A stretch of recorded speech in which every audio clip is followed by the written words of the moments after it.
hate when people talk about Black women being obese. I hate it because it becomes a way to blame us for a set of conditions that we didn't create. What?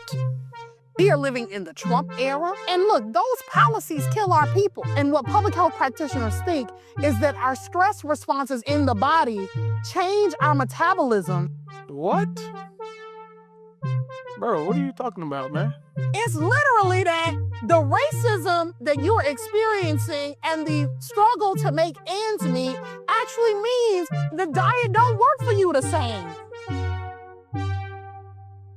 I'm out, man. That nigga's tripping.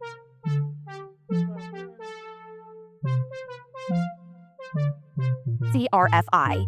It is only like many women, you've been to a birthday party or a small office gathering, an event that's meant to bring people together. There's swinging tunes, some adult beverages, and good convo. And then it comes time to cut the cake, and someone decides to ruin everything. Oh my God, that slice is huge. That slice is bigger than Beyonce's paycheck. Can you cut me half of that? A take-related fatphobic incident, or CRFI, is that moment when it's time to eat delicious cake and it's interrupted by a moralizing impulse. Inevitably, there's always someone at the party who has to declare publicly that their slice is too large, and that the person who's cutting the cake, almost invariably a woman, must do some disproportionate amount of labor in order to accommodate their need to feel superior. Let's take a look. Can you do a little bit? Just like, can you like scrape all the frosting off, then cut it in half and give me 2 forks because I'm sharing? It's not like a little bit more, like tiny, no, like less than what you're smaller, please. Could she cut my piece into 12 equal symmetrical little pieces and put each one into a tiny little Tupperware so that I can have a bite for each month of 2018? Thanks. Let's take a step back and view what's happening through a critical feminist lens.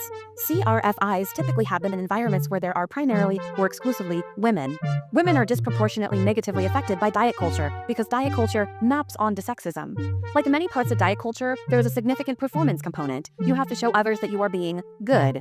Controlling how much you eat is part of what it means to be a, quote, good woman.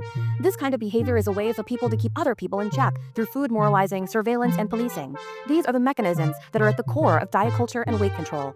The idea that you can position yourself as superior to others through self-control and self-denial is super sexist. CRFIs have a history of creating a hierarchy among women and ultimately in maintaining misogynist expectations. Brittney Cooper is a fat-positive activist. She was recently hired for the San Francisco Health Department as a consultant to help with weight stigma. And as you see, she's spent a lot of her time trying to remove the shame, guilt, and negativity associated with fatness. Now, rewind back to the original clip that I showed you from Black feminist Brittney Cooper. She went on to explain how not only has a stigma around fatness impacted women, it's particularly impacted Black women, who she says are more likely to be fat under a racist regime. But my question is, if there is a direct correlation between racism and fatness, then why under slavery weren't Black women obese? I mean, under that oppressive regime, wouldn't they have been some of the heaviest? But we don't see that. We don't see that correlation. So that causes me to believe that, no, there is not a direct correlation between someone experiencing racism and them being fat. I understand the idea of trying to create a space that is more forgiving of naturally bigger bodies. Because yes, not everybody is meant to be a size 2. Some people at a natural body size are just going to sit at a heavier weight. Nothing wrong with that. But there is a big difference between creating a space for a person's natural body type and then creating a culture where women are being encouraged to indulge and abuse their health. Brittney Cooper went on to explain how Trump basically is largely responsible for Black people being fat. And she gave some scientific reason about high stress levels, which creates more cortisol, and cortisol basically being connected to an inability to lose body fat and also an inability to lose fat around your stomach. I understand the idea. But the problem with this entire argument is that we are not referring to a population of people who are known to have healthy eating habits or healthy lifestyle habits. We're not referring to women who, by and large, eat plant-based or vegetarian or lean protein diets, or trying to find organic foods, or quite frankly, finding whole foods and regularly exercising, going to the gym, lifting weights, or doing different things that are associated with health. We're not talking about that population. We are referring to a population of people who, by and large, got diabetes, high cholesterol, heart disease because of the food that we eat. And I do understand there are certain places that have less access to healthy food. So I understand what she was saying with respect to policy and with respect to certain areas having food deserts. I get that. But at the end of the day, there is a big difference between somebody eating fried chicken, Twinkies, bonbons, hot Cheetos, pork rinds, Coca-Cola, and then saying that they're fat because Trump is racist and they're stressed.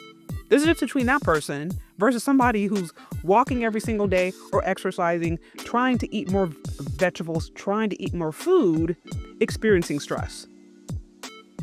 The person who was walking every single day, trying to eat healthier, trying to have plant-based, even if they have stress, they're still likely going to be more likely to lose weight or sit at a healthier weight versus somebody who's eating hot Cheetos, cake, Pepsi, whatever else, and then talking about Trump made me fat. We have to be honest about all of the parameters here. So I understand the argument for healthier policy, and I understand for argument that would push to have healthier organic foods available to people of different incomes. I am supportive of that, but I think that needs to be clearly distinguished between access to healthy food and people just choosing to not eat healthy food or choosing to exercise. I wonder how many women that she's speaking to who might be considered obese or morbidly obese are going out of their way to do what I said. Walk regularly or exercise regularly, lift weights, eat healthy food, go to the gym when they can, or do whatever at-home workout, and ensure that they are fueling their body with real food. How many women who are actively struggling with morbid obesity do that? And listen, I understand there are conditions. I know people personally in my life who do have conditions that make it harder for them to lose weight. So that is the case. But we're not talking about over 56%. We're not talking about over 50% of Black women. That's just BS. Not like Black women are the most stressed. There are other cultures and other societies in America that also are stressed. And I think at some point we can also acknowledge that, yeah, some of it might be policy. Some of it might be aggravated by policy, but we could also look in the mirror and say there's a good portion of it that could also be aggravated by what we're eating or what we are not eating, what we are exercising and doing and not doing. So let's just be honest about that. But anyways, y'all, what do you think? Do you agree or disagree? Let me know down in the comment section. Thank you so much for listening if you've gotten this far, and we'll talk later. Bye.